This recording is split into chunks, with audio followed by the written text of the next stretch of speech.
Boa tarde a todos. No nosso próximo painel, falaremos sobre um assunto que frequentemente é apontado como o grande desafio para o nosso país. Quantas vezes já não ouvimos que o problema do Brasil é a desigualdade? Mas será que é isso mesmo? Será que o problema é a desigualdade ou é a pobreza?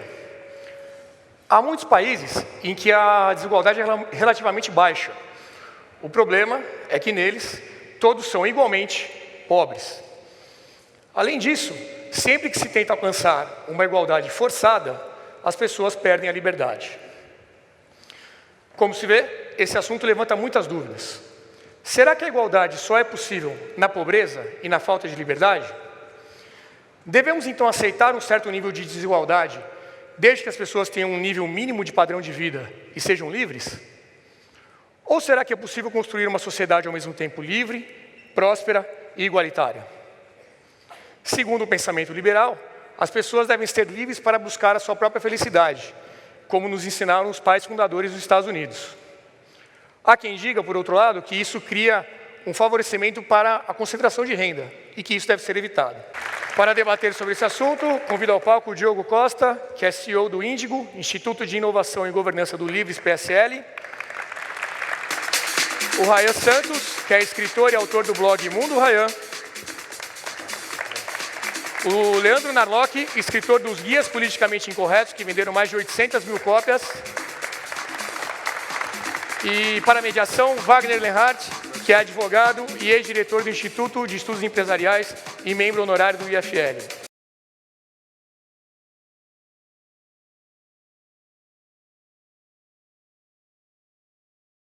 O meu ponto não é o problema de educação, é a curiosidade intelectual.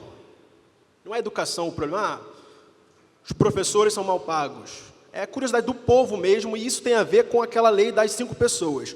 Você é a média das 5 pessoas com as quais você passa mais tempo. Se as pessoas perto de você te botam para baixo, você vai para o nível delas. E tem até um estudo aí, tipo, você pega seus 4 melhores amigos, pega o salário de todos eles, a sua receita está entre 20% para cima e para baixo.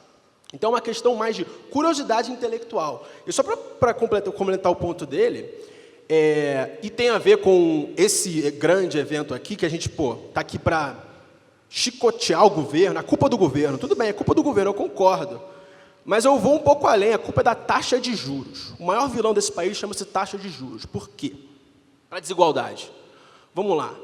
R$1 milhão não é muito dinheiro. Tipo, tipo, R$1 milhão, até beleza. O rico brasileiro tem muito mais que R$1 milhão, mas R$1 milhão o cara trabalha com seus 35, 40, dá para conseguir R$1 milhão. Se você guarda R$1 milhão no banco, com a Selic pagando 14% no Tesouro Direto, 140 mil, 12 mil por mês passivo, você não faz nada e você já recebe 12 mil por mês. Essa taxa de juros para o cara de cima. Para o cara de baixo, ele vai comprar a geladeira das Casas Bahia e paga esses juros. Então, ele empobrece, enquanto o juro lá em cima está. Porque, beleza. É como diz aquela música, né? O rico, o de cima sobe e o de baixo... Bom. Isso mesmo.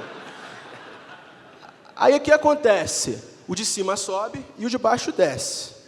Mas é um elemento meio hipócrita da gente. Porque, beleza, eu quero ficar rico. E quando eu ficar rico, eu vou botar meu dinheiro no Tesouro Direto. Porque é o melhor investimento do mundo. Você vê a Alemanha pagando juro negativo. O mundo imprimindo dinheiro, a Alemanha está pagando juro negativo, os Estados Unidos também está por ali. O Brasil paga 14% de juros. Quando eu ficar, vou botar meu dinheiro no Tesouro Direto. Mas eu botando meu dinheiro no Tesouro Direto, o que eu estou fazendo? Eu estou dando grana para o governo, gastão. O governo que eu tanto critico. E aí? Eu estou sendo hipócrita, cara. Hipócrita. Todo mundo aqui, vocês investem, é hipócrita. A gente critica o governo, mas a gente dá dinheiro para ele no Tesouro Direto porque é o melhor, um investimento bom, e a gente está ali, com boi na sombra. Eu conheço muita gente que vive de renda fixa. E no país como o Brasil, beleza, tem um juro tão alto assim, 14%. O que acontece? Você não tem inovação. Procura um venture capital que ganhou dinheiro no Brasil, cara. Venture capital. Não vale a pena. Porque o cara vai arriscar a grana dele para ganhar, 30% de retorno, enquanto ele bota 14% na mão do governo, senta lá, cruza as pernas e vai para a praia. E está rendendo. Então, A taxa de juros, tipo, como é que a gente acaba com essa taxa de juro alta? Beleza, cortando geral, no governo. E a gente está vivendo hoje em dia uma tempestade perfeita. Eu acho a tempestade perfeita. Está muito bom ser brasileiro hoje em dia. Primeiro, que está rodando todo mundo. Os corruptos lá, que o nego botou em Brasília, está rodando um por um. E cada vez que um cara sai preso aí, eu estouro um champanhe. Isso é bom, porque assim, quando eu era pequeno, no Brasil, o rico não ia para a prisão, nem o corrupto. Hoje vai. Eu até brinco que o Brasil é o país com o maior número de bilionários na cadeia. Tem dois. O Esteves já saiu, mas é o Esteves e o Odebrecht. E tem uma galera com grana na cadeia. Acabou isso. E outra coisa, cara, eu não quero discutir política. Temer foi golpe, não foi? Você bota um presidente novo lá, e ele sai cortando gasto, ele está com a mão presa. Por quê? Ele vai deixar o eleitor, o cara que botou ele lá em cima, você me decepcionou, cara. Eu votei em você e você fez isso. Você está me afetando. Cara, ninguém votou no Temer. Ninguém votou no Temer. Quem votou na Dilma votou no Temer, né? Cara, ele não tem rabo preso. Pode cortar geral mesmo. É isso que a gente precisa. Aí o juro vai diminuir. Essa desigualdade que a gente está falando vai diminuir no longo prazo, cara.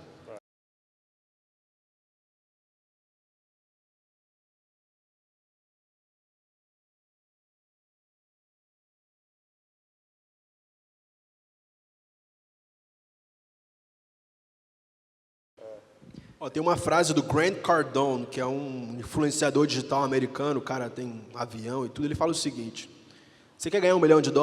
Afete positivamente a vida de 1 milhão de pessoas. A Kéfera YouTuber ganha mais dinheiro que o PhD da USP, porque ela afeta de algum jeito, seja com entretenimento, seja gerando valor, seja despertando a confiança no público dela, porque ela tem esse alcance de 1 milhão de pessoas. O PhD... ele passa 5 anos da vida dele escrevendo aquela tese para meia dúzia de pessoas lerem. Exato. É bem diferente quando você vê uma pessoa que afeta tanta gente, quando você vê, por exemplo, o que era a riqueza do Ike Batista, né? Que afetava basicamente o governo, caramba, e o pessoal do BNDES. Tá. Né? Aí já é outro ponto que eu ia trazer bem no início da discussão e eu acabei esquecendo. Tem um livro chamado The Rise and Fall of Nations, que é do estrategista de mercados emergentes do Morgan Stanley, um indiano chamado Ruchir Sharma. E ele traz uma dicotomia entre o good billionaires e bad billionaires. Bons bilionários e maus bilionários. E ele usa o Brasil como exemplo nos maus bilionários. Por quê? E tira, acho que são 4 fatores. O primeiro, de que indústrias vêm esses bilionários? Quando está associado ao rent-seeking, ao network, ou à extração, como petróleo, mineração, a construção civil, real estate, já é um ponto negativo para aumentar a desigualdade, a corrupção e o baixo crescimento no país. Aí o outro é o seguinte: o Brasil tem muito bad billionaire. Segundo ponto, ele chama de turnover, que pega a lista de 20 anos atrás, a lista de 10 anos atrás, vê como é que mudou. Os Estados Unidos muda pra caramba. E o Brasil é a mesma galera. Desse mesmo ponto, ele vem, self-made. A riqueza desses bilionários vem de geração. Então, o cara herdou aquilo. Você pega a lista do top 10, muita gente herdada. E o último ponto é a porcentagem da riqueza desses bilionários ao PIB do país. E países como a Alemanha, o dos maus bilionários, a Alemanha é tipo 2%. Estados Unidos, 8%. E o Brasil, quase 40%. O pior caso é a Rússia, mas a Rússia é outro problema. Mas, assim, eu acho que isso vai se perpetuar. Tá assim, Bruno. O Brasil é assim, não tem como tirar o cara de lá, ele chegou lá e pronto. Agora é fazer esse gap diminuir. Mas, como todo intelectual, o próprio Rush já é um intelectual, ele mostra o problema, mas não gera solução. Não bota a solução para nada. Mas diminuir as barreiras de entrada, né? Porque senão você precisa ser de uma certa altura para conseguir entrar no clubinho dos ricos, né? Inovação. E é muito mais difícil você inovar no Brasil, de você taxa de juros capital, de novo, por exemplo. Exatamente. Então, você conseguir licença, você conseguir abrir uma empresa, você conseguir crédito no Brasil, isso é muito mais difícil. Ou seja, quem consegue pagar o seu advogado, o seu contador, quem já vem de uma família rica, consegue manter, né, dentro do clube. Agora, para entrar no clube, você mantém a maior parte da população fora dele. Aí o clube do bom bilionário, que é o cara que ficou rico por causa do supply and demand, oferta e demanda, mercado. Magazine Luiza, mercado. Tipo, gerou um produto bom, está gerando um serviço bom, vai tolando de dinheiro, você vai ficar bilionário. Aí, cara, o grande ícone da geração Y brasileira é um cara chamado Flávio Augusto, que ficou rico com o curso Wise Up. Aí volta aquele ponto de gap de informação. Ele ficou rico com o Wise Up dizendo, aprenda inglês em 18 meses. Eu desafio qualquer um aqui a mostrar uma pessoa que aprendeu inglês em 18 meses no Wise Up. Aí o cara ficou bilionário. Mas ele ficou bilionário por causa do gap de conhecimento do Brasil. O gap porque o cara faz o curso do Wise Up e ele vê, caramba, aprendi inglês, bota no meu currículo aprender inglês. Mas, na verdade, o cara não sabe nada. Aí veio a Olimpíada 2016. Os gringos mandaram muitos elogios para a Olimpíada, o Rio de Janeiro, logística, deu tudo certo. O ponto negativo não foi a segurança, o ponto negativo das pesquisas dos gringos foi o nível de inglês dos brasileiros e principalmente dos voluntários. Os voluntários da Rio de 2016 tinham que falar inglês. Aí volta aquele gap de informação. Caramba, os caras não falam inglês porque fizeram cursinho. Mas eles viram quanto que os brasileiros sabem sociologia, história e geografia? Aí seria outro indicador, né? Mas eu tenho um ressentimento muito grande também com esses maus bilionários, como você falou. Às vezes, quando eu durmo mal, acordo de mau humor, eu penso, não, pelo menos o Marcelo Debrecht está preso. E eu, não. Que bom viver num país que um mau bilionário como esse está preso.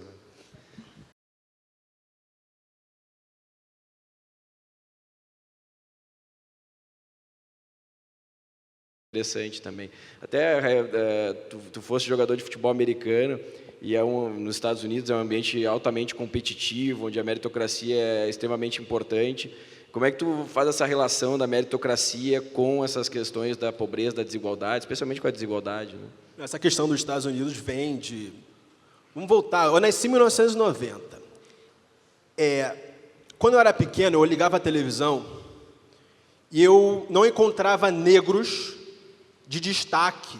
Eu não tinha um espelho. Para mim era só o Mussum, que sofria bullying do Didi por ser preto o tempo todo, e o jacaré do Tchan, que ganhava a vida rebolando, tá ligado? E eu, por um momento, com 5, 6 anos, eu rebolava igual o jacaré. Porque aquela era a minha referência. Apesar de eu ouvir... Não venho... meus avós vêm da favela assim... Meu pai é piloto de avião, foi militar, oficial e tal. Eu não venho de um background tipo do Fernando Holliday. Mas eu não tinha exemplos nesse mundo. O que mudou para mim foi, no ano de 1996, apareceu um filme, não sei se vocês lembram, Space Jam. Space Jam tinha um negão chamado Michael Jordan, que era a pica das galáxias. Entendeu? E eu olhei, esse cara, ele é preto que nem eu, e ele tá tendo sucesso da vida dele. Onde é que ele está? Ele está nos Estados Unidos. Cara, eu vou ter que ajustar a minha vida para ir para lá, porque eu sei que aqui o negro não tem vez. Aí, beleza. Aí eu só consegui ir para os Estados Unidos imigrando com 15 anos. E aquela coisa, a grande diferença é a seguinte. Cara, é um fator que eu não vejo no negro. Eu vi no moleque, cadê ele? Não está aí não, o Holiday. O fator arrogância. Eu já falei que inveja é bom. A sociedade diz que inveja é ruim, eu falei que inveja é bom. Agora eu vou dizer que a arrogância é bom. É boa. Por quê? Ele valoriza o negro americano valoriza a sua individualidade. Boom. Michael Jordan, arrogante pra caramba. Barack Obama, pro povo lá, pros trumpianos, cara, o cara é arrogante pra caramba. Kobe Bryant, tudo arrogante. Eu falei, cara, eu gosto da atitude dessa galera. Os caras do hip hop ganham dinheiro ostentando o que eles têm nas letras. Eu falei, legal. E volta aquele primeiro termo de falta de exemplo, falta de motivação. Minha motivação é assim, cara, eu sou negro, ninguém no Brasil me dá esse exemplo. Eu vou para lá, porque eu vejo gente que nem eu se dando bem. Beleza? Aí, beleza. Puxando o ponto para frente. Eu não posso ser hipócrita e dizer que, cara... Eu entrei na Universidade da Pensilvânia, que é uma das maiores instituições do mundo, mas eu entrei como cotista.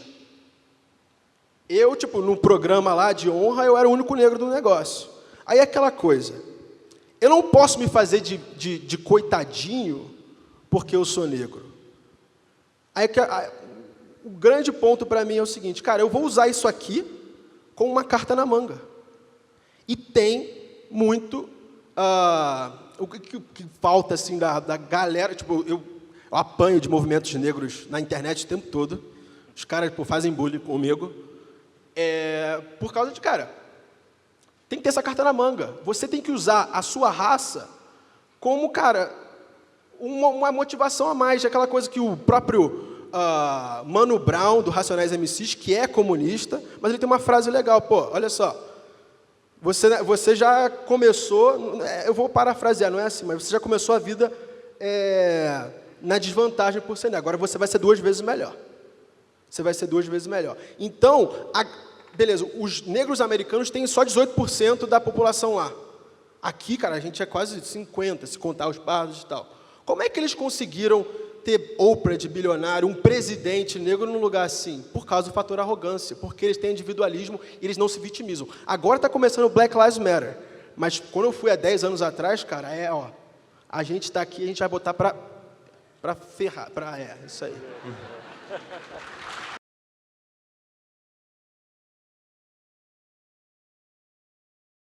Não, era só para completar o ponto dos dois. Meu trabalho hoje em dia basicamente eu viajo o mundo e comparo a geração Y de cada lugar. É esse. Escrevo livros, vou para o meu blog, escrevo artigos e jogo para viralizar nas redes sociais. E uma grande conclusão que eu tive, tipo, na França, o padeiro que nunca estudou, ele ganha seus 1.000 euros por mês. O cara que estudou a vida inteira, fez bacharelado, fez mestrado, fez especialização, o cara que tem emprego, ele ganha os mesmos 1.000 euros por mês. É aquela coisa, aonde a população jovem vai tirar inspiração para tocar o barco para frente, se todo mundo está ali naquele mesmo nível? Aí, beleza. Tem outro agravante, que é o seguinte, é aquela coisa, o cara trabalha 1 ano, tem um negócio chamado na França chamado chômage. Chômage. O cara trabalha 1 ano, não nem 1 ano, 6 meses, e pede demissão, pede para o chefe dele demitir. O Estado banca ele com aquele mesmo salário durante 1 ano inteiro. Então, o que o cara faz? Viaja, fica em casa coçando o saco. Cara, eu estou muito orgulhoso de ser brasileiro agora e estar no Brasil agora, porque a gente tem desigualdade. E desigualdade, como ele falou lá no início, gera inveja. Inveja é um sentimento muito bom, cara. Inveja é bom, porque você se motiva, tu vê o cara lá, por exemplo. Agora um exemplo. Eu sou escritor, o Leandro é escritor. O Leandro vendeu 800 mil livros. Eu não cheguei lá ainda. Eu tenho inveja dele. Eu vou trabalhar duro para vender 800 mil livros, tá ligado?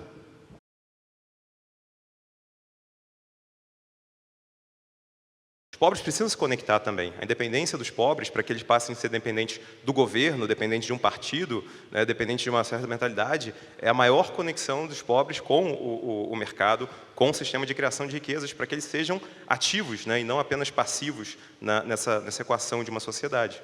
Às vezes eu penso que o problema aqui não é entre o rico e o pobre, essa dualidade entre rico e pobre. Eu acho que o grande problema é o gap de conhecimento entre um e outro. Porque o cara de cima, ele aproveita que o pobre é burro e não corre atrás de conhecimento, ele não lê, ele não expande sua mente, ele assiste a Globo o dia inteiro e ele fica bitolado ali. Isso se perpetua. E esse gap de receita, de renda, tem tudo a ver com o gap de conhecimento entre o cara de cima e o cara de baixo.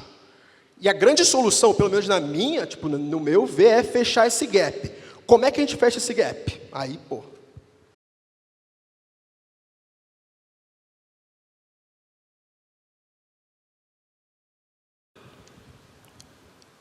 a gente passou 1 hora aqui discutindo, falando. O que eu não gosto de debates assim é que você fala e no final fica vento. Então vamos concluir esse negócio aqui direito. Em termos de conclusões, o que a gente falou na última hora? Vamos lá, a gente falou sobre o gap intelectual, que é a curiosidade intelectual, falta de conhecimento. No meu caso, arrogância e inveja é bom. Vamos lá. Vamos fazer um wrap-up do que a gente discutiu agora. Para não ficar aquele vento. Não, a gente está aqui 1 hora falando, um falando, e não saiu nada. Vamos concluir aqui. Vai lá, Diogão. Instituições, né?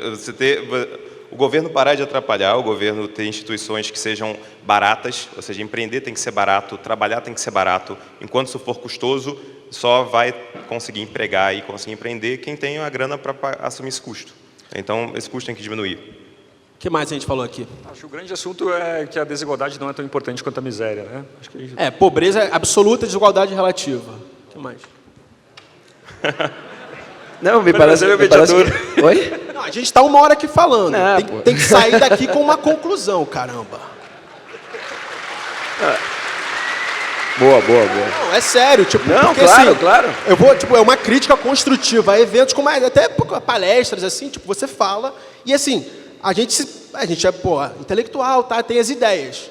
Mas e aí? O que a gente vai fazer com isso? Tá ligado? Não, a minha última pergunta até foi nesse sentido, buscando a questão, o governo tem um papel, precisa fazer alguma coisa para a gente resolver esse problema, é um problema de verdade. E aí é o meu ponto de vista, e da coisa que a gente conversou aqui, cara, desigualdade não é um problema. Existe sim, eventualmente, para algumas pessoas, um incômodo em relação à desigualdade, mas eu acho que se a gente precisa combater alguma coisa, esse combate precisa ser com a pobreza, com a miséria absoluta. Isso sim é algo que me parece mais caro e que deve ser motivo de maior preocupação do que a desigualdade, né? Até porque a desigualdade me parece que tem efeitos bons, né? A gente colocou aqui, tu mesmo levantaste, fazendo referência à inveja, de que isso motiva as pessoas a buscarem mais e... Não, mas eu gostei da tua intervenção porque é muito comum, tem muito palestrante que ele fala coisas interessantes e conta piadas que as pessoas riem, mas no fim das contas o que ele disse, né? Qual foi a grande mensagem? Então, acho que minha conclusão é a seguinte, olha só, eu sou um cara muito otimista. Então assim, agora para a gente finalizar, a grande mensagem de cada um de vocês a respeito do tema. Bota muita pressão em cima de mim, então deixa quieto. Não, eu ia falar tipo só eu sou um cara muito otimista. E assim, eu vou até fazer um merchan, eu tenho um livro chamado Hackeando Tudo, que é autoajuda para vagabundo. Eu escrevi esse livro para realmente gente que não gosta de ler, para a juventude brasileira acordar e tomar tapa na cara. E a versão online está cheia de palavrão.